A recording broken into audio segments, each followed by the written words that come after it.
Everyone, I'm on the Wall Street Journal homepage, and I clicked on one of the articles, and it said, Apple closes retail stores in 4 states as coronavirus cases rise.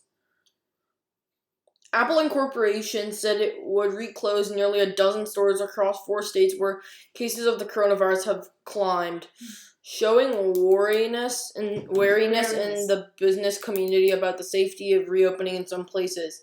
Retailers from Best Buy Company to Macy's Incorporation have set plans to reopen hundreds of U.S. locations by the end of June. Those that were forced to close in March have taken various approaches to reopening, with some wanting to move faster or more deliberately than local policymakers would allow.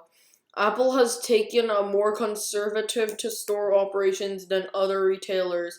In mid-March, it was among the first to close its roughly 270 stores in the U.S., and upon reopening some stores in May, it required that staff and customers and staff wear masks and undergo temperature checks.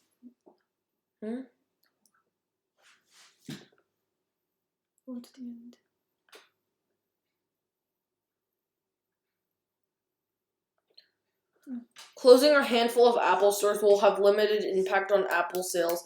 About 8% of Apple's $260 billion in annual sales occur at physical retail stores, according to Loop Ventures, a research-driven venture capital firm.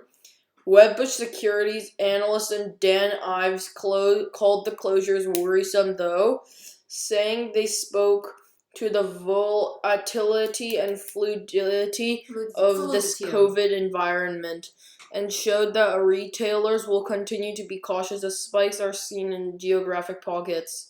Next week, Apple is planning to host its annual Worldwide Developers Conference, where it unveils new software and technologies. The conference is being held virtually for the first time in its more than 3-decade history.